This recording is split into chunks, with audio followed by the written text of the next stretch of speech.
آپ لوگ تیاری رکھیں۔ سب نے خوشی سے تالیاں بجانا اور چیخنا چلانا شروع کر دیا۔ پھر راجا نے کہنا شروع کیا، جشن حسب روایت منایا جائے گا۔ پہلے دن سب پھول پودوں کے بیج بوئیں گے، ان کو پانی دیں گے۔ اگلے دن پتنگ بازی اور دیگر مقابلہ جات ہوں گے۔ مختلف قسم کے مقابلے ہوں گے آپ لوگوں کی پسند کے۔ اور آخری دن جھولے وغیرہ لگائے جائیں گے اور کھانا پینا ہوگا۔ تمام لوگ راجا کے اعلان پر خوش ہو گئے اور تیاریاں کرنے لگے۔ اگلے دن سب صبح بہت جوش و خروش سے اٹھے تھے، نہا دھو کے اچھے کپڑے پہنے اور ناشتہ کیے بغیر ہی گھروں سے باہر نکل آئے، کیونکہ ناشتہ راجا نے کروانا تھا۔ سب لوگ کھلے میدان میں پہنچ گئے۔ وہاں ناشتہ کے لیے میز لگائے جا چکے تھے۔ حلوہ پوری، آلو والے پراٹھے، دہی، لسیاں، انڈے، گرز کے ناشتے کا ہر طرح کا سامان موجود تھا۔ سب نے باہر کا ناشتہ کیا اور پھر چائے پیش کی۔ سب چائے پی کر متحرک ہو گئے۔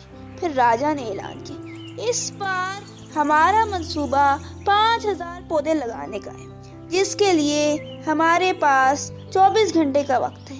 جو شخص سب سے زیادہ پودے لگائے گا اس کو انعام دیا جائے گا۔ پھر راجا نے کہا، یہ پودے پڑھیں، آپ لوگوں کا ٹائم سٹارٹ ہوتا ہے ابھی۔ سب لوگ اس کام میں جٹ گئے۔ ان سب کو بہت مزہ آتا رہا۔ پہلے ایک پودا اٹھاتے، اس کو بوتے، پانی دیتے، پھر اگلے کی زمین کھودتے، اس میں بیج لگاتے۔ ان سب میں داروغہ، ببن، چھوٹو، ڈھولو، چھٹکی، ددو، راجا، للہ، رادھا، ببلی، ہینا، لیلا، خان صاحب، چچا آئنسٹائن اور طور ساسو ماں بھی شامل تھی۔ راجا اور رانی بھی برابر کے شریک تھے۔ رات کا اندھیرا چھانے سے پہلے تقریباً تمام پودے لگ چکے تھے۔ تمام لوگوں نے مل کر سارا کام سمیٹ لیا تھا۔ پھر تمام لوگوں کو راج محل لے جایا گیا۔ وہاں جا کر انہوں نے راجا کی طرف سے کھانا کھایا۔ مزیدار کھانے کے بعد جیتنے والوں کا نام بتایا گیا۔ جیتنے والوں میں پہلے نمبر پر ببن تھے اور دوسرے نمبر پر داروغہ، تیسرا نمبر خان صاحب کا تھا۔ چھوٹو ان دونوں سے کہنے لگا، ہاں جی، دل میں ٹھنڈ پڑ گئی آج جیت کے، ایسی ویسی۔ اور وہ دونوں ہنسنے لگے۔ اس کے بعد سب اپنے اپنے گھروں کو چل دیے اور چونکہ تھکے ہوئے تھے اس لیے فوراً ہی سو گئے۔ اب دوسرے دن مختلف انعامات کے مقابلے ہونے تھے اور کل کی طرح آج بھی ناشتہ راجا کی طرف سے تھا۔ سب نے وہاں جا کے ناشتہ کرنا تھا۔ جب سب گھروں سے باہر نکلے تو ان کے لگائے ہوئے بیج اور پودے بہت خوبصورت لگ رہے تھے۔ سارے سنگر میں ان کی وجہ سے خوبصورت رنگ اور پھول کھلے ہوئے تھے۔ لوگ اس سب نظاروں کو دیکھ کر بہت خوش ہو رہے تھے اور خوشی سے چہکتے پھر رہے تھے، اور راجا ان کی خوشی سے خوش باش تھے۔ ناشتے سے فارغ ہونے کے بعد مختلف انعامی مقابلہ جات کا انتظام کیا گیا تھا۔ میدان سجا ہوا تھا اور میدان کے مختلف حصے کر دیے گئے تھے۔ ہر حصے میں مختلف مقابلے کرائے جا رہے تھے۔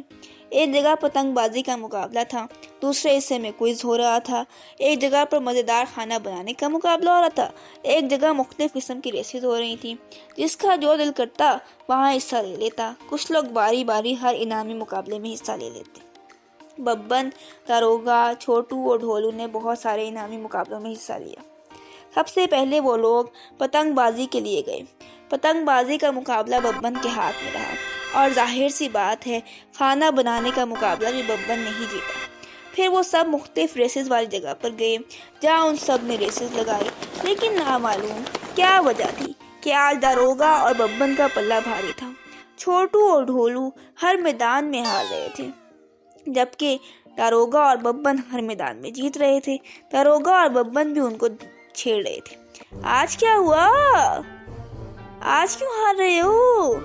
اب چھوٹو اور ڈھولو کو غصہ آیا کہ یہ دونوں جیتے جا رہے ہیں، اب ہم نے جیتنا ہے۔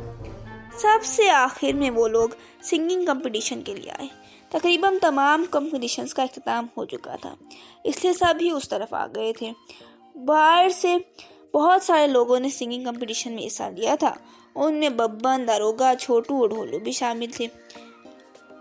راجہ اور رانی بھی وہ کمپٹیشن دیکھنے کے لیے آئے تھے۔ چھوٹو، ڈھولو یار، کیوں حصہ لے رہے ہو؟ آج تم لوگوں کی قسمت تم دونوں کا ساتھ نہیں دے رہی۔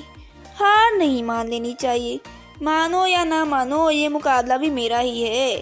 میں ہوں سنت گڑھ کا راک سٹار۔ ہاں بالکل، پھٹے سپیکر والے راک سٹار۔ پھر باری باری سب سٹیج پہ جا کے گانا گاتے رہے۔ پھر داروگا کی بھی باری آئی، اس نے جا کے گانا شروع کیا اور سب اس کی پھٹی سپیکر آواز سن کر کانوں میں انگلیاں ڈالنے پر مجبور ہو گئے۔ بالکل آخر میں چھوٹو اور ڈھولو کی باری آئی، وہ گئے اور انہوں نے مل کے گانا شروع کیا۔ بہاراں بہاراں ہوا دل پہلی بار وے، بہاراں بہاراں کہ چین تو ہوا فرار وے، بہاراں بہاراں۔ وہ دونوں یہ گانا گا کے فارغ ہوئے تو راجہ بہت خوش ہوئے کہ گایا ہوا گانا ان کو بہت پسند آیا اور ان دونوں کو انہوں نے بہت شاباش دی۔ داروگا حیران رہ گیا کہ اتنا اچھا گانا کیسے گا لیا انہوں نے۔ یہ مقابلہ وہ دونوں جیت گئے اور ایسا جیتے کہ سب کو معلوم ہوا کہ چھوٹو اور ڈھولو جیتے ہیں، اور یوں چھوٹو اور ڈھولو کی جیت کی دھوم مچ گئی۔ وہ دونوں ببن اور داروگا کو منہ چھڑانے لگے کہ وہ اتنا جیت کے بھی اتنی دھوم نہ مچا سکے تھے، اور دونوں ہنسے گئے۔ اگلے دن جشن کا آخری دن تھا اور طرح طرح کے جھولے اور کھانے کے سٹالز لگائے گئے تھے۔ گول گپے، آلو چنے، چنا چاٹ، دہی بھلے، سموسے، پکوڑے، جلیبیاں، گلاب جامن، ہر طرح کی چیز تھی۔ حلیم، نہاری، سب نے جی بھر کے اپنی من پسند چیزیں کھائی۔ مثلاً جس کو املی گول گپے پسند تھے اس نے یہ کھا لی، کچھ لوگوں کو چپس پکوڑے پسند تھے، بڑوں کو نہاری اور اس طرح کے سالن پسند تھے۔ سب نے ڈھیروں ڈھیر جھولے بھی لیے اور ڈھیروں ڈھیر کھانا بھی کھایا، اور یوں جشن کا اختتام ہو گیا۔ جشن کے اختتام پر تمام رعایا نے ددو کو اپنا نمائندہ بنایا کہ وہ جائیں اور راجہ سے شکریہ ادا کریں۔ ددو نمائندہ بن کے راجہ کے پاس گئے اور ددو نے پھر سب کی طرف سے راجہ کو شکریہ کا پیغام پہنچایا اور سب نے تالی بجائی۔